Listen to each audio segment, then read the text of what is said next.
प्यारे बच्चों, आज हम लोग धमाकेदार क्लास की शुरुआत करने जा रहे हैं। आप लोग सोचेंगे धमाकेदार क्लास, धमाका होगा, डरना नहीं, बम वाला धमाका नहीं होगा। कुछ ऐसा होगा जो आपको लगेगा कि इससे पहले नहीं हुआ। हम लोग पढ़ेंगे इतिहास, और इतिहास में क्या मैंने बोर्ड पे लिखा है, आधुनिक काल। बहुत अच्छा। और आधुनिक काल भारतीय इतिहास का। पढ़ने से पहले एक सवाल आप सभी से। सवाल यह है कि आधुनिक काल, सवाल से पहले मैं बता दे रहा हूं, है बहुत आसान, लेकिन किसी का भी जवाब सही नहीं होगा। एकदम पूरा यकीन है मुझे, हो जाएगा, इतना विश्वास है। चलिए अभी चेक कर लेते हैं। आधुनिक काल कहां से शुरू होती है? आपने बताया 1707 ईस्वी से, लेकिन मैं बताऊं औरंगजेब की मृत्यु से। अब मैं बताऊं, आधुनिक काल शुरू होती है आ से। आधुनिक काल शुरू होती है आ से। वैसे मैं मजाक कर रहा था। आधुनिक काल भारत में शुरू होती है 1707। ये मैं सिर्फ इसलिए क्यों बोला था कि धमाकेदार शुरुआत होगी, इसीलिए ये धमाका किया था। आधुनिक काल कब शुरू होती है? कहां से शुरू होती है? 1707, औरंगजेब की मृत्यु से। चलिए, तो आधुनिक काल है बहुत लंबा। जब तक भारत आजाद हुआ, यानी कि साल 1947 तक आधुनिक काल में पढ़ते हैं। 1707 से लेकर के 1947 तक, इतना जो लंबा समय है, इस लंबे समय में बहुत सारी घटनाएं घटी। अब उन सब घटनाओं को आप जानेंगे, उसकी ईस्वी याद करेंगे, कौन सी घटना कब हुई, ये बड़ा मुश्किल होगा। कोई भी काम जब मुश्किल हो तो आसान करने के लिए उसको छोटा छोटा करते हैं। तो हम भी क्या करेंगे, आधुनिक काल जो पूरा है उसको छोटे छोटे भागों में बांट देंगे। बांटेंगे कैसे? मैंने बताया है कि 1707 में शुरू हुआ। ऐसा क्या हुआ जो आधुनिक काल शुरू हो गया? अब तक भारत में राजा होते थे, मुगल वंश के राजा जो राज कर रहे थे, लेकिन 1707 में जब औरंगजेब मर गया, उसके बाद इतने कमजोर शासक हुए कि शासक अपनी मर्जी से शासन नहीं कर रहे थे, किसी और की मर्जी से। तो समाज बदल गया। तो सबसे पहली घटना जो हम लोग पढ़ते हैं आधुनिक काल में, थोड़ा पहले से, यानी 1707 के भी थोड़ा पहले से, सिर्फ घटना आप लोग याद कीजिएगा, इसमें बाद में याद करेंगे, वो अपने आप याद हो जाएगी। जब यहां के राजा कमजोर होने लगे तो यूरोपीय लोग यहां पर आ गए थे, भारत आ गए थे यूरोप से, लेकिन आए थे व्यापार करने आए थे। लेकिन उस समय औरंगजेब थे, औरंगजेब के ही टाइम में यूरोप के लोग आ गए थे भारत में व्यापार करने। लेकिन जब औरंगजेब मर गए, तब उन लोगों ने सोचा व्यापार ही क्यों, कुछ और भी करते हैं। वो लोग आए थे व्यापार करने। व्यापार में होता है घाटा। व्यापार, हाँ, तो जागते रहिए आप लोग, सब लोग सुन रहे हैं ऐसे जैसे बाबा जी का प्रवचन। व्यापार में घाटा होता है, हाँ, तो ऐसे बताते हैं। व्यापार में फायदा भी होता है, घाटा भी होता है, लेकिन दूर से वो आए थे फायदे के लिए।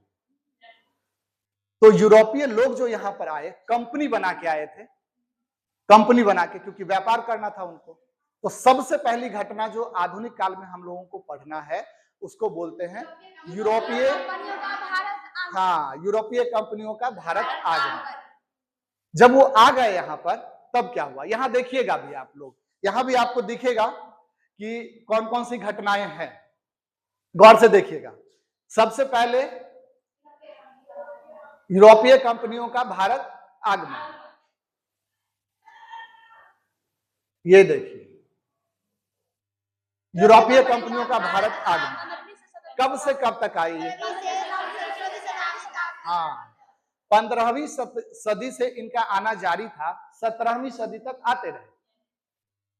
आने के बाद क्या होगा, जितने लोग आए सब के सब व्यापार करने आए थे, तो उनमें आपस में संघर्ष होने लगा कि हम रहेंगे तो हम रहेंगे, व्यापार हम करेंगे तो हम करेंगे, ताकि फायदा सिर्फ उनको हो।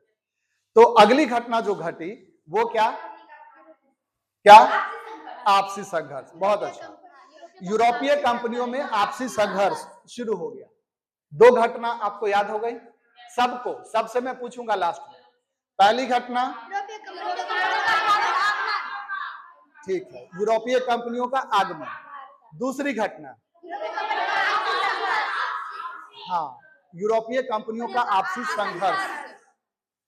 इसी बीच क्या हुआ, भारत में छोटे छोटे राज्य बन गए। मुगल राजा जो था वो कमजोर हो चुका था। कमजोर का मतलब शरीर कमजोर हो गया, उसका दिमाग मतलब नियंत्रण उसका कमजोर हो गया, तो छोटे छोटे कई सारे राज्य बन गए। तीसरी घटना यही है, ये देखिए आपको स्क्रीन पर भी दिखेगा। तीसरी घटना ये 1760 के बाद भारतीयों में नए स्वतंत्र राज्यों का बनना। भारत में नए स्वतंत्र राज्य बने। 3 घटना लगातार याद हुई। पहली घटना, दूसरी घटना और तीसरी घटना। बहुत अच्छा। अब देखिए, यूरोपीय कंपनी के जो लोग आए थे उनमें आपसी संघर्ष हो रहा था, कोई एक जीता, और वो जीता कौन? ब्रिटिश ईस्ट इंडिया कंपनी, यानी अंग्रेज लोग। तो अंग्रेज जीत गए इसमें। तो अगली घटना, जब अंग्रेज जीत गए तब यहां पर जीतना चाहेंगे, तब यहां पर जो अंग्रेजों ने जीतना शुरू किया उसको बोलते हैं अंग्रेजों का भारत में क्रमिक विजय। 4 लगातार। पहली, हाँ हाँ,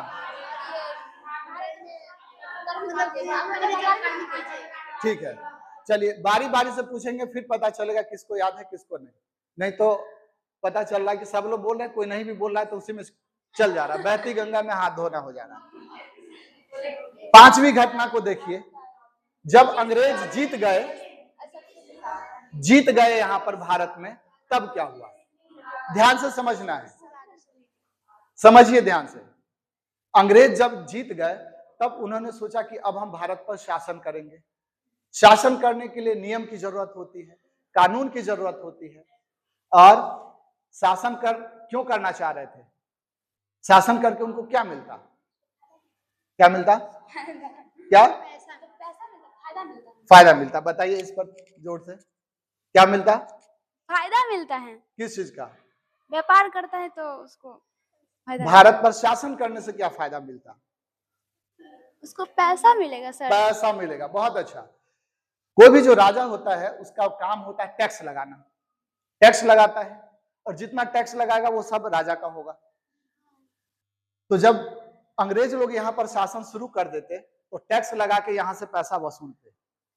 एक तो व्यापार कर ही रहे थे, ऊपर से टैक्स लगा के पैसा भी वसूलते।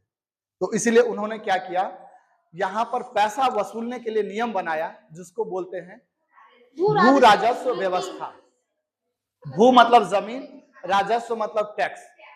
क्योंकि उस समय लोग ज्यादातर खेती करते थे, तो खेती करने से जो टैक्स होगा उस पर टैक्स लगाने के लिए भू राजस्व व्यवस्था बनाई अंग्रेजों ने।